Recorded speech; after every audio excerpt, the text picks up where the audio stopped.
Every role has a story, and today we are going to uncover the story of the two-time Academy Award winner, Kevin Spacey. Welcome to Cyprus. Thank you so much. We're going to discover it. We're going to uncover it today. We're going to do that today. Of That's course. fantastic. Thank you. I'm very excited. Yeah, me too.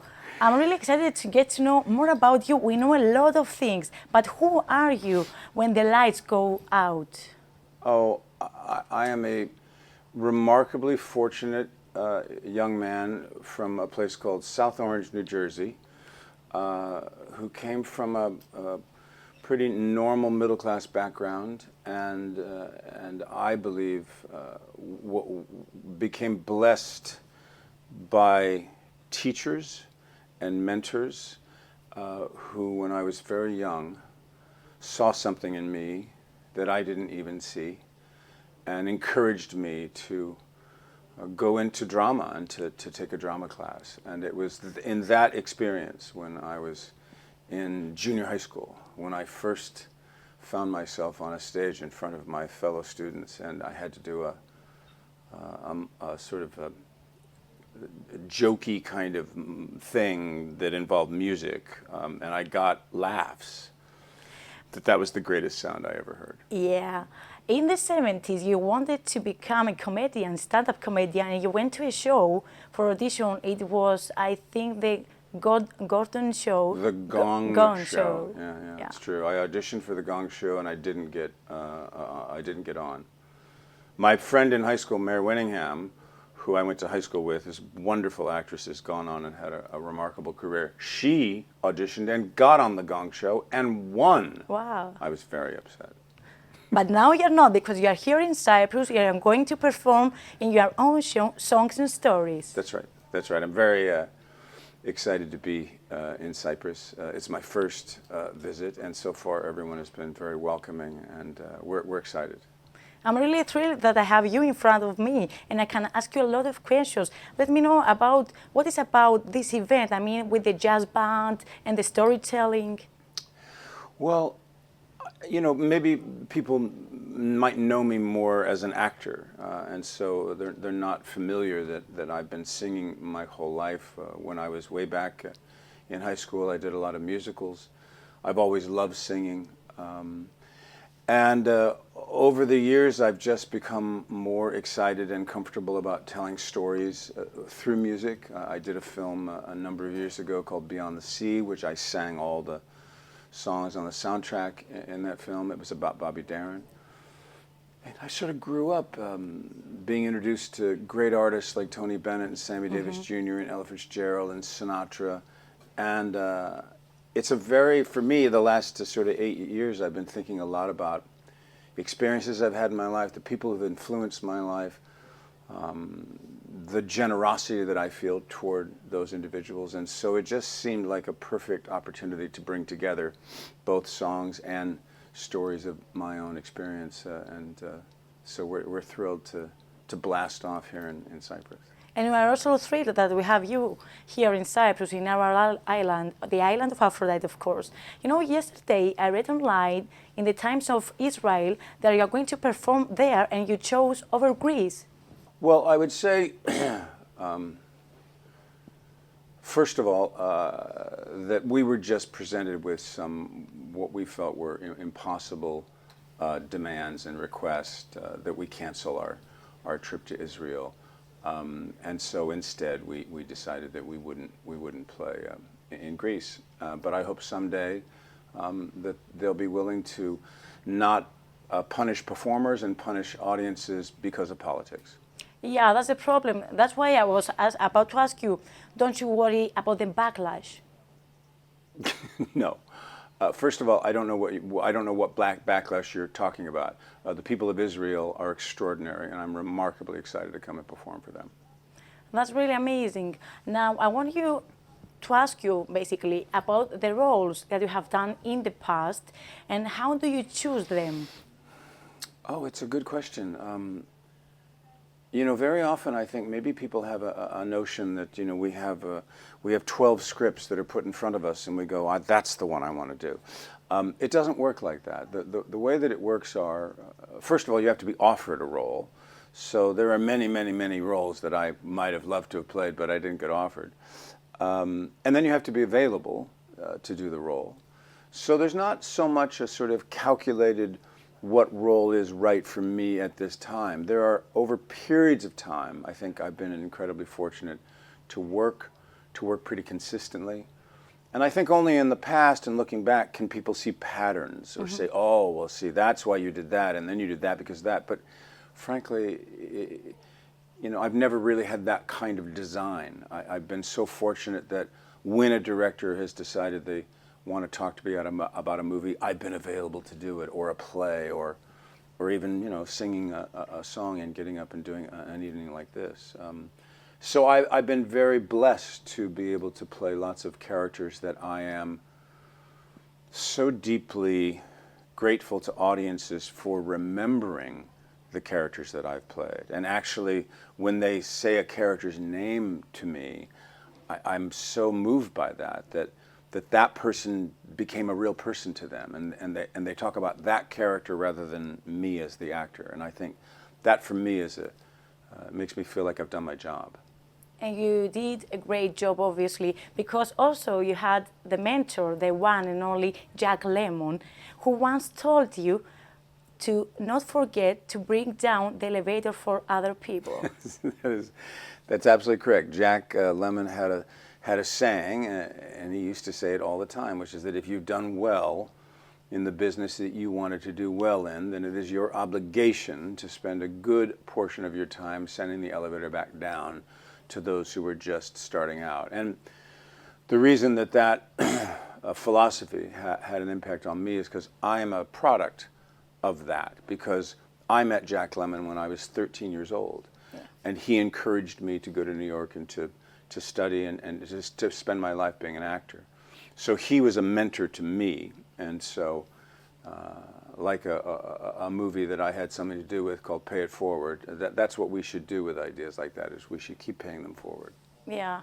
Well, now I want you to recall a movie and just to get to know one of your roles, and how did you approach the role? Because some of the actors need to sacrifice themselves maybe, or their mental health in order to fit in the character.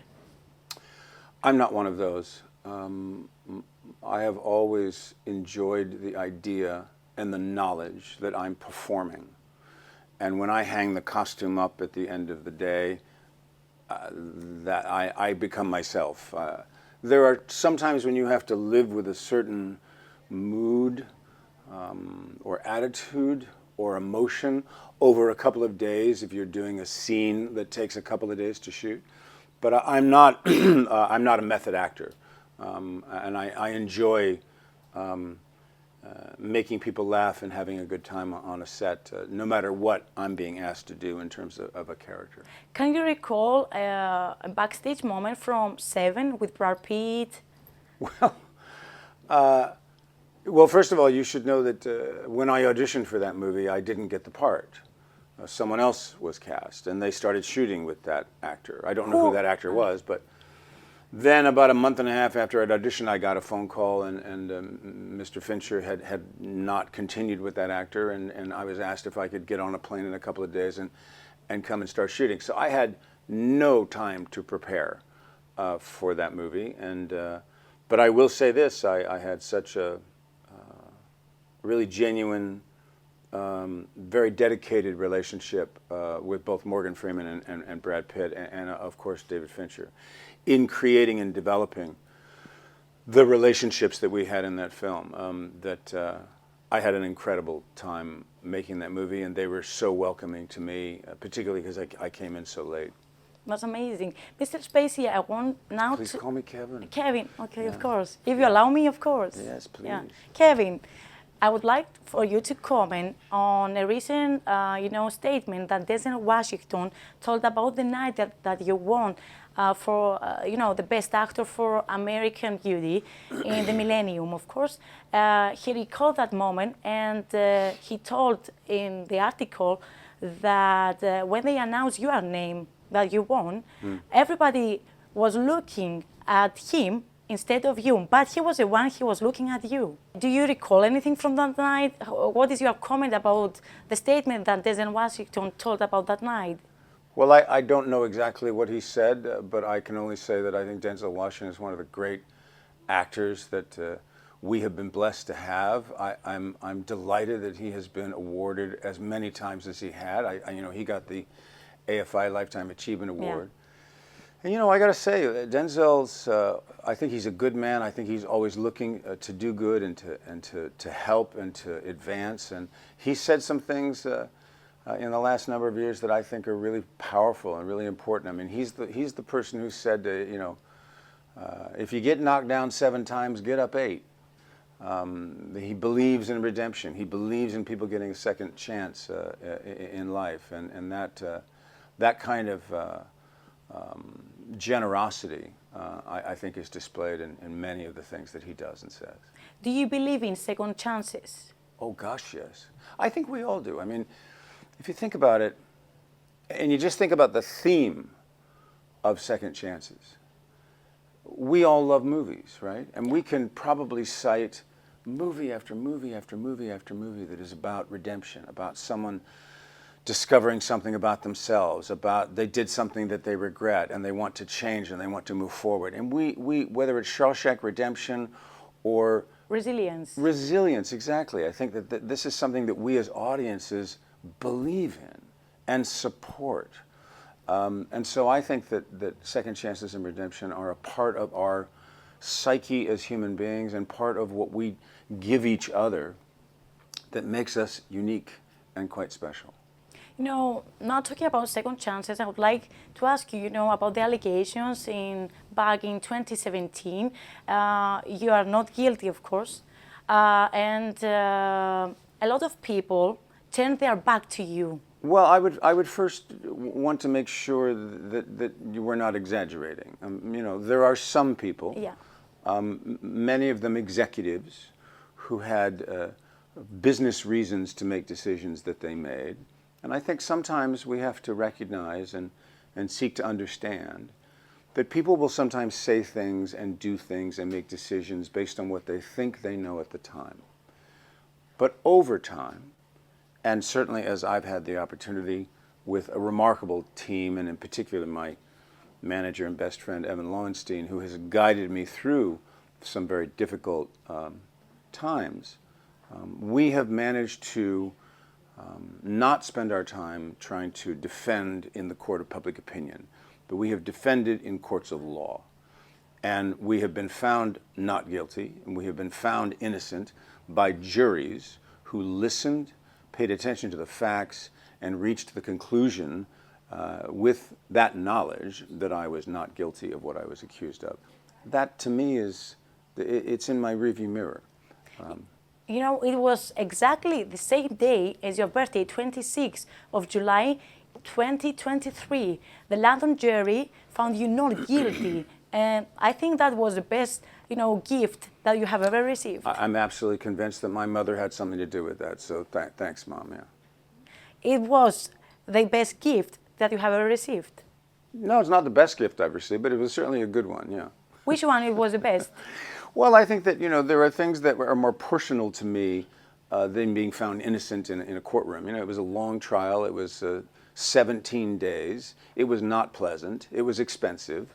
And yes, I'm glad that it turned out the way it did. But the gift of my dog was more important to me. That I found a beautiful dog to take care of for 17 years named Boston. That's a much better gift. Yeah, of course it is. And you love long walks with your dog as well. Exactly. Yeah. Well, I would like to comment also on the appearance that you have done in Piers Morgan Uncensored, when you spoke about personal, experiences and financial hardships. So in what, situation you are in now? Well, I would simply say that, I did Piers Morgan more than a year ago. That was at a very particular moment in my life. Things have altered and shifted and changed in very positive ways since then. And resistance that we were seeing then has really completely shifted. And so I'm not in exactly the same place that I was at that time. But I also, look, the most important thing is that you just remain truthful and honest and open and share where you are, at what point you're at. And so I'm very, I feel blessed that I'm able to do what I love doing. That I'm surrounded by my close friends and by my family, that I'm closer to my colleagues, to my family, to my friends, and to myself than I ever have been. So Hollywood welcomed you back. Well, Hollywood is, I mean, it's interesting when you say Hollywood. I don't think of a town, but of individuals. And I think that I have been so incredibly blessed that the friends that I've had, and I mean true friends, are my friends to this day. And that, you know, the industry is going through, I think, a challenging time. And I hope that we can get back to a place where we make great films and tell great stories that are less preaching and more about seeking the truth.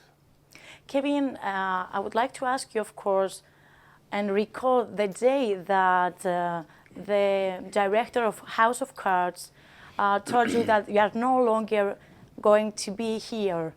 I never had such a conversation with any director. How did you find out? House of Cards. I found out through my manager, who told me. You know, I was disappointed, but you know, again, people make decisions based on what they think they know at the time. You know, and tabloids, they made up things and stories and fake news. Yeah, I think I've answered these questions. Yeah. So, I mean, if you want to continue to ask me questions about this, but it seems like that's the direction you want to go in. So I'm happy, but maybe ask me a new question of course. that you haven't asked 7 times. Of course, sorry. Well, I just, you know, just want to close this, you know, chapter. That's why. Well, then you can close the chapter. You don't have to ask me to close it. No. You can close it. It can be up to you. Of course. So let me know about a new beginning, and you're going to participate not only in Songs and Stories, but maybe in a new movie. Well, here's the truth. If you want to know where things are, I directed and starred in a movie last year that I did with Eric Roberts and Dolph Lundgren. We shot that in Mexico. We're in editing now. I played the leading role in a film that we'd shot in Milwaukee that I did with F. Murray Abraham and Billy Zane. It was an incredible experience. I shot a television series in Italy that's coming out later in the year. I did a surprise in another movie I can't talk about, and I just wrapped the leading role in a film I did in Great Britain called The 10th Planet that I did with a wonderful actor named Ben Miles, who I did Richard II with in the theater at the Old Vic Theater in 2005. So I have been blessed to be working nonstop for at least the last year. So I'm very grateful for that. So for me, this is all new beginnings. Yeah. Can I ask you something personal now? Oh, okay, sure. Yeah. Well, you know, you haven't been married. Yes, Why I'm is gay. that? Yeah, I'm gay. I enjoy the company of men. Yes. Yeah, we know that, but you know, why not? You know, even gay can marry. Sure, that's true. I think, you know, in terms of being in a relationship, I would love to be, but I've had a number of things that I've had to focus on over the last 5 or 6 years, and romance hasn't really been one of them. But I'm looking forward to new beginnings in many ways. And of course, in an interview in 2015, you expressed your desire to have your own child. I love children, and I have such a great relationship with my niece, my nephew, their children, that yeah, it's something that I definitely think about, and we'll just have to see how it goes. But I'll keep you updated. And Mr. Spacey, one last question. What do you want the future to hold for you? Well, I mean, as long as I can get up every single day and be the best version of myself I can be, as long as I can make people laugh, as long as I can bring a smile to someone's face and say hello to as many dogs as I possibly can, to me, that's enough. I don't want to make big sweeping statements about what my life is going to end up being. I don't know, but I do know this. I'm open, I'm excited, and I'm ready. Thank you so much, Mr. Spacey. It was a pleasure to have you here. Thank you so much.